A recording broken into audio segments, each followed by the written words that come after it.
Assalamu alaikum and welcome back to Reality Check, the show where we don't just talk about headlines, we slow down, we zoom out and हम वो चीज़ें discuss करने की कोशिश करते हैं जो हेडलाइंस के पीछे कहीं छुप जाती हैं। आज का एपिसोड काफ़ी इंटरेस्टिंग है और थोड़ा इंटेंस भी। एक तरफ पाकिस्तान में डेंजरस स्टॉर्म सिस्टम का रेड अलर्ट इशू हुआ है, जहां हैवी रेन्स, हेल स्टॉर्म और फ्लैश फ्लड रिस्क की वार्निंग भी दी जा रही है, जबकि दूसरी तरफ पाकिस्तानी सिनेमा एक कम्प्लीटली न्यू डायरेक्शन में जा रहा है, क्योंकि ईद पर आ रहा है पाकिस्तान का पहला ज़ॉम्बी थ्रिलर फिल्म ज़ॉम्बीड। और फिर हम बात करेंगे कराची के औरत मार्च की, जहां रिस्ट्रिक्शंस और कंट्रोवर्सीज़ के बावजूद वुमेन राइट्स पर इश्यूज़ के हवाले से काफ़ी इन चीज़ों को हाईलाइट किया गया है। तो आज हम सिर्फ न्यूज़ को नहीं देखेंगे, हम देखेंगे कि इन कहानियों के पीछे असल सोशल और कल्चरल रियलिटीज़ क्या हैं।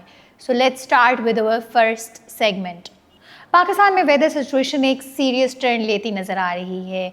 नेशनल डिज़ास्टर मैनेजमेंट अथॉरिटी यानी NDMA ने नेशन वाइड वेदर अलर्ट को इशू किया है और वार्निंग देते हुए कि अगले 12 से 24 घंटों में heavy rain, thunderstorms, strong winds और हेल स्टॉर्म्स एक्सपेक्टेड हैं। पंजाब, खैबर पख्तूनख्वा, गिलगित बल्तिस्तान और आज़ाद कश्मीर के मल्टीपल एरियाज़ इससे इफ़ेक्ट हो सकते हैं।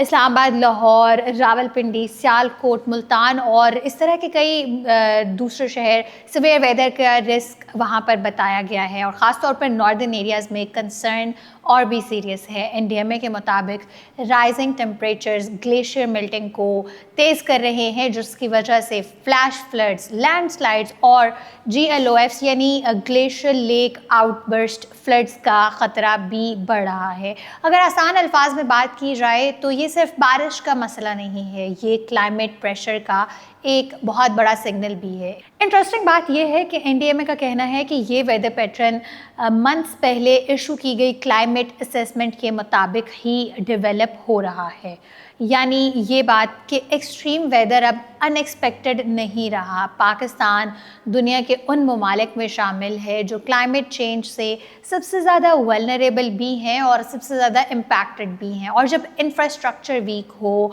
ड्रेनेज सिस्टम नाक़िस हो, इमरजेंसी रिस्पॉन्स लिमिटेड हो, तो नॉर्मल स्टॉर्म्स भी डिज़ास्टर बन सकते हैं। अथॉरिटीज़ ने लोगों को अननेसेसरी ट्रैवल करने से मना किया है और ऑफिशियल ट्रैवल एडवाइजरीज़ को फॉलो करने की हिदायत भी दी है। इसमें रियलिटी चेक ये है कि पाकिस्तान का वेदर अब सिर्फ सीजनल नहीं रहा, ये मसला अब एक्सट्रीम अनप्रेडिक्टेबल वेदर बनता जा रहा है। और सवाल ये है कि क्या हम क्लाइमेट चेंज को अब भी फ्यूचर का मसला समझ रहे हैं या ये क्राइसिस ऑलरेडी हमारे सामने आ चुका है। पाकिस्तानी सिनेमा अब सिर्फ रोमांस और फैमिली ड्रामास तक लिमिटेड नहीं रहा। इस ईद उल अज़हा पर रिलीज़ हो रही है ज़ॉम्बीड, एक ऐसी फिल्म जो ये क्लेम करती है कि पाकिस्तान की पहली ज़ॉम्बी थ्रिलर मूवी है। फिल्म में फ़ाहद मुस्तफ़ा और महविश हयात लीड रोल्स में नज़र आ रहे हैं और ट्रेलर ने ऑलरेडी सोशल मीडिया पर काफ़ी अटेंशन ग्रैब कर ली है। स्टोरी कराची में सेट है, जहां एक virus outbreak suddenly chaos create कर देता है और वो भी चांद रात के दिन। फ़ाहद मुस्तफ़ा एक MMA फाइटर के रोल में हैं, जबकि महविश हयात उनकी रोमांटिक इंटरेस्ट प्ले कर रही हैं। लेकिन फिल्म का रियल सरप्राइज़ उसका टोन है। ये सिर्फ हॉरर नहीं बल्कि इसमें एक्शन, कॉमेडी और क्लासिक हॉलीवुड स्टाइल रेफरेंसेस भी शामिल हैं। ट्रेलर में एक्शन स्टाइल सीन्स दिखाए गए हैं और इसके डायलॉग्स इंस्पायर्ड हैं जर्मन मूवी से और रूफ टॉप स्टंट्स भी दिखाए गए हैं, यानी फिल्म सीरियस, हॉरर और कमर्शियल एंटरटेनमेंट को मिक्स करने की कोशिश कर रही है। लेकिन यहाँ पर एक बड़ा पॉइंट भी है, वो ये कि पाकिस्तान की फ़िल्म इंडस्ट्री काफ़ी टाइम से स्ट्रगल कर रही है। सिनेमा ऑडियंसेस बहुत कम होते जा रहे हैं वक्त गुजरने के साथ।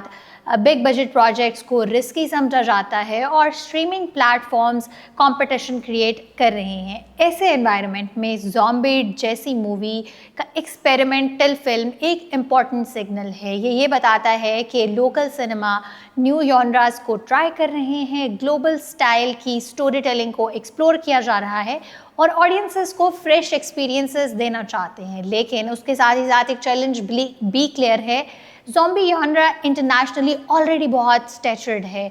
तो सवाल ये है कि क्या पाकिस्तानी ऑडियंसेस इस टाइप की फ़िल्म को जेन्युइनली पाकिस्तान में एक्सेप्ट करेंगी या सिर्फ टेम्परेरी हाइप बनकर रह जाएगी। इसमें रियलिटी चेक ये कहता है कि कभी कभी इंडस्ट्रीज़ सर्वाइव तब तक करती हैं जब वो रिस्क लेती हैं, और शायद ज़ॉम्बी सिर्फ ज़ॉम्बीज़ की फ़िल्म नहीं बल्कि ये पाकिस्तानी सिनेमा के लिए एक एक्सपेरिमेंटेशन फ़ेज़ का एक सिग्नल भी है। कराची में इस साल का औरत मार्च रिस्ट्रिक्शंस और कंट्रोवर्सी के बावजूद होल्ड किया गया। बीच व्यू कराची में hundreds of participants gathered where they marched for women's rights, bodily autonomy, against the domestic violence and marital rape issues. मार्च से पहले कुछ एक्टिविस्ट्स को अरेस्ट किया गया और ऑर्गेनाइजर्स का ये कहना था कि प्रोटेस्ट पर भी रिस्ट्रिक्शंस लगाई गई थी, लेकिन फिर भी मार्च हुआ। मेरा जिस्म मेरी मर्ज़ी का स्लोगन फिर लोगों को सुनाया गया, जो सालों से डिबेट का सेंटर बना रहा है। इस साल एक इमोशनल लेकिन पावरफुल मोमेंट था शांति नाम की 19 साला न्यूली वेड केस का। ऑर्गेनाइजर्स ने उनकी वेडिंग गिफ्ट्स को डिस्प्ले किया as a symbol of life lost after alleged sexual violence. Speakers ने जस्टिस और लीगल अकाउंटेबिलिटी की डिमांड की, लेकिन इस साल औरत मार्च के डिस्कशंस सिर्फ कराची तक लिमिटेड नहीं थे। सिंध के सकर डिस्ट्रिक्ट के एक और हॉरिफाइंग केस ने पूरे मुल्क को झटका दिया था।